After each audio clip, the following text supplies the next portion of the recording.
வணக்கம் நண்பர்களே, முக்கிய செய்திகளை இந்த பதிவில் பார்க்க போகிறோம். முதல் செய்தி, ஈரானுடைய உச்சபட்ச தலைவர் கொமேனி கொல்லப்பட்டிருக்காருல்ல, இதனை கண்டித்து தமிழகத்தில் சென்னை தூதரகத்தை முற்றுகையிடுற போராட்டத்தை திமுகவுடைய கூட்டணி கட்சிகள் நடத்தினாங்க. நேற்று தமிமுன் அன்சாரி, தனியரசு, கருணாசு, விசிக தலைவர் திருமாவளவன் இவங்கெல்லாம் அந்த முற்றுகை போராட்டத்தில் பார்ட்டிசிபேட் பண்ணாங்க.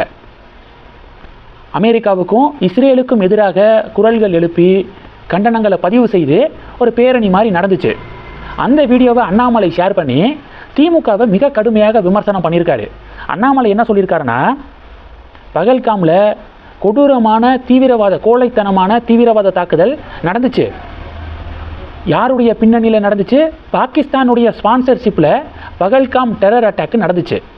அப்போது இதே மாதிரி திமுகவுடைய கூட்டணி கட்சிகள் வீதியில் இறங்கி பாகிஸ்தானை கண்டித்து ஒரு போராட்டத்தை கூட நடத்தலையே, ஒரு பேரணியை கூட நடத்தலையே அப்படின்னு அண்ணாமலை விமர்சனம் பண்ணியிருக்காரு. ஒன்று. ரெண்டாவது என்ன சொல்லியிருக்காருன்னா, தமிழகத்தில் தூய்மை பணியாளர்கள் தொடர்ந்து போராட்டம் நடத்தினாங்க, ஆசிரியர்கள் போராட்டம் நடத்தினாங்க, தேர்தல் வாக்குறுதியை திமுக நிறைவேற்றலை அப்படின்னு ஆசிரியர்களுடைய போராட்டம் நடந்துச்சு, செவிலியர்கள் போராட்டம் நடந்துச்சு, அரசு ஊழியர்கள் தொடர்ந்து போராட்டம் நடத்தினாங்க. அப்போது காவல்துறை பார்த்தீங்கன்னா அந்த போராட்டத்தை தடுத்து அவங்கள டீடைன் பண்ணாங்க.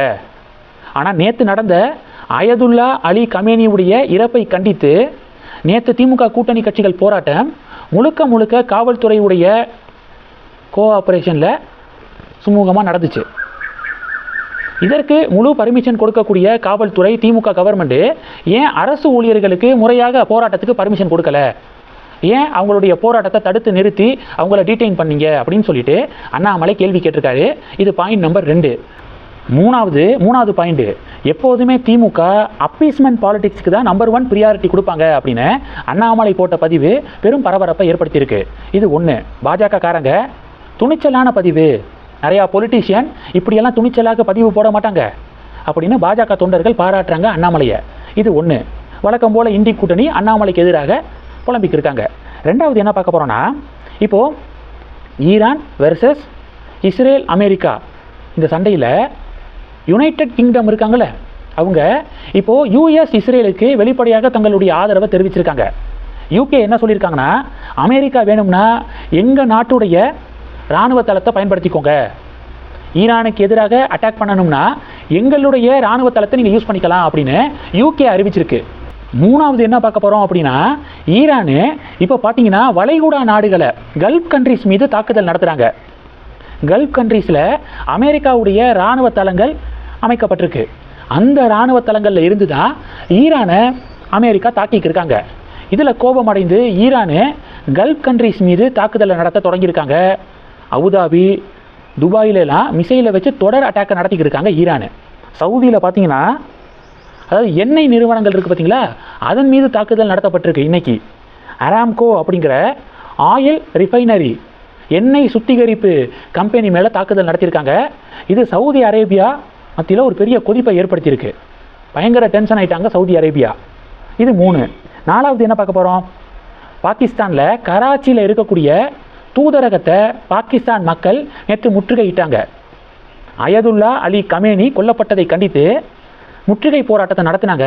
அந்த முற்றுகை போராட்டத்தில் வன்முறை வெடித்து தூதரகத்துக்குள்ளெல்லாம் நுழைஞ்சு ஜன்னல் கதவு எல்லாத்தையும் உடைக்க ஆரம்பித்தாங்க கராச்சியில். நான் நேற்று போட்ட வீடியோவில் சொல்லியிருந்தேன், தூதரகத்துக்கு பாதுகாப்பு வழங்குறது யார்? தூதரகத்துடைய காம்பவுண்டுக்கு வெளியில் பாகிஸ்தான் போலீஸு, காம்பவுண்டுக்கு உள்ள அமெரிக்காவுடைய இராணுவ படை. காம்பவுண்டுக்கு உள்ள யாராவது உள்ள நுழைஞ்சு தேவையில்லாத பிரச்சனை பண்ணுறாங்க அப்படின்னா அமெரிக்காவுடைய இராணுவ படை ஆக்ஷன் எடுப்பாங்க. நேற்று அதுதான் நடந்திருக்கு. ஆக்சுவலாக அமெரிக்காவுடைய இராணுவ படை தூதரகத்துக்குள்ளே நுழைந்த போராட்டக்காரர்களை கொல்லாமல் அடக்கி ஒடுக்கி இருக்க முடியும். கண்ணீர் வரவழைக்கக்கூடிய குண்டு, புகைகளை எழுப்பக்கூடிய குண்டு, தண்ணீரை வச்சு பீச்சி அடிக்கிறது, இது மாதிரியான பல டெக்னிக்ஸ் இருக்குது. இதை யூஸ் பண்ணி போராட்டக்காரர்களை அங்கேருந்து விரட்டியிருக்கலாம். ஆனால் அமெரிக்க இராணுவ படை என்ன பண்ணிட்டாங்க, டைரெக்டாக ஓப்பன் ஃபயர், உள்ளே யாரெல்லாம் நுழைஞ்சிருக்காங்களோ சுட்டு தள்ளுங்க அப்படின்னு சொல்லிட்டு அப்படி ஷூட் பண்ணியிருக்காங்க. நேற்று 8லிருந்து 12 பேர் இறந்து போயிருக்க கூடும் அப்படின்னு நான் சொன்னேன்ல, இப்போது கிளியராக 17 பேர் வரைக்கும் இறந்து போயிருக்காங்க, 30 பேருக்கு மேலே படுகாயம் அடைஞ்சிருக்காங்க அப்படிங்கிற ரிப்போர்ட் கிடச்சிருக்கு. பாகிஸ்தானுடைய பிரைம் மினிஸ்டரு அதாவது தன்னுடைய நாட்டில் இருக்கக்கூடிய மக்களை அமெரிக்காவுடைய இராணுவப்படை ஷூட் பண்ணியிருக்காங்க, பல பேர் செத்து போயிருக்காங்க. பாகிஸ்தானுடைய பிரைம் மினிஸ்டர் இப்போ வரைக்கும் ஒரு சின்ன கண்டனம் கூட தெரிவிக்கலை. எப்படி தெரிவிப்பார்?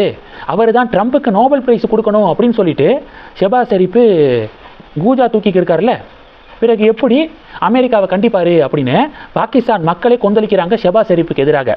இந்த செய்திகள் எல்லாத்தையும் பற்றி உங்களுடைய பார்வைகளை மறக்காமல் கமெண்ட் பண்ணுங்கள். தொடர்ந்து கணக்கில் இருங்க, அடுத்தடுத்து நிறையா பதிவுகளை பார்க்க போகிறோம். நன்றி. ஜெய் ஹிந்த்.